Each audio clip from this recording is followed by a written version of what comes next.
You ever open your banking app, see a little money in there, and instantly feel safe? Like, okay, I'm fine. I've got something. Then 2 days later, you're stressed, you're broke, and you're wondering where it all went. If that's you, don't click away.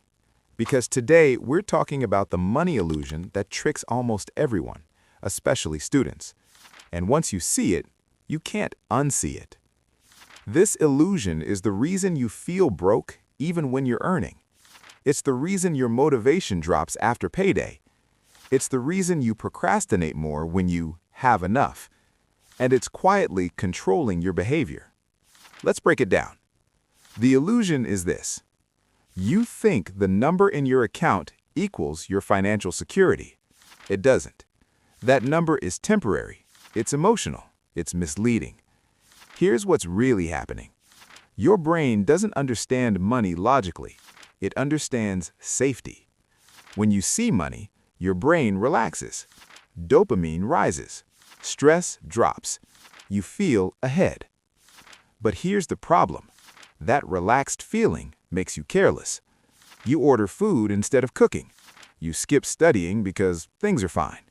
You delay your side project. You procrastinate because your brain thinks you're safe. Now imagine this. It's the first week of the month. You just got paid or received allowance. Your account shows $400. You feel rich. You buy coffee. You upgrade your subscription. You say yes to plans. Fast forward 2 weeks, you're at $60. Now you're anxious. Now you're stressed. Now you're calculating everything. Nothing changed about your life. Only the number changed, and your emotions changed with it. That's the illusion. Money in your account creates fake confidence, and low money creates panic motivation. Both are dangerous. Let's break this into real life. Morning. You wake up. If you feel financially okay, you move slower. You scroll more. You tell yourself, I'll start tomorrow, because your brain isn't in survival mode. But when money is low, you suddenly want to fix your life. You look up side hustles. You watch productivity videos. You promise yourself change. That's emotional money management, not strategic. Science backs this up. Behavioral economists call this mental accounting. Your brain treats money differently depending on how it feels emotionally, not logically. There was a study from Princeton showing that financial stress significantly affects cognitive performance. When people felt financially insecure, their IQ test performance dropped by up to 13 points. That's huge. But here's the twist. Overconfidence also lowers discipline. When we feel safe, we lower effort. Your brain thinks, we're good, no urgency. That's why students study hardest the night before exams. Pressure creates focus, but pressure-based motivation burns you out. So what's the solution? Shift from emotional money thinking to system thinking. Instead of asking, how much money do I have? Ask, how long can I survive without income? Big difference. If you have $400 but only spend $350 monthly, you're not safe. If you have $200 but only need $100 monthly, you're stronger than you think. Security is about runway, not balance. Now let's move to the afternoon. This is where the illusion gets sneaky. You're tired. Class has drained you. You check your account. There's money there. Your brain whispers, you deserve something. And because the money exists, the purchase feels justified. This is called present bias. Your brain values immediate reward more than future stability, especially when you're stressed. And student life is stressful. Deadlines, comparison, uncertainty. You're not lazy, you're overloaded, and money becomes emotional relief.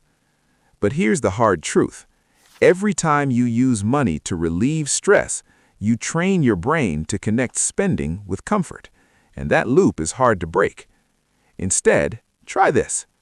Before spending, pause 10 seconds. Ask one question.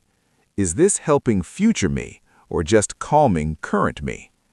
That pause alone changes behavior. Now evening. This is where guilt hits. You look at what you spent. You promise to do better. You feel behind in life, behind in money, behind in discipline. And I need you to hear this.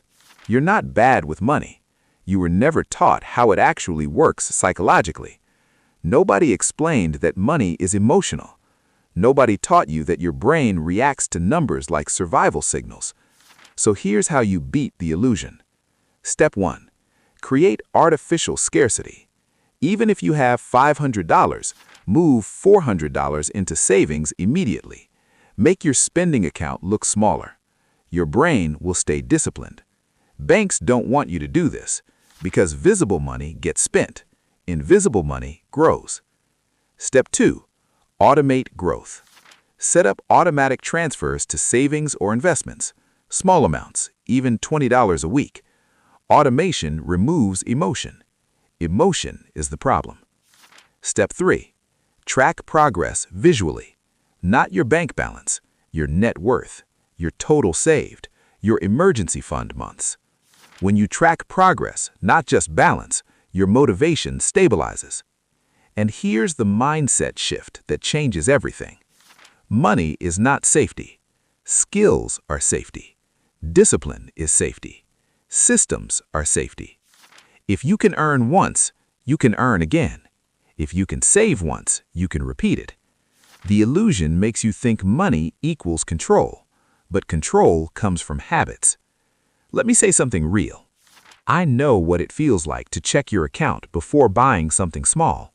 I know what it feels like to avoid opening your banking app. I know the stress, and I know the false confidence too. Both are traps.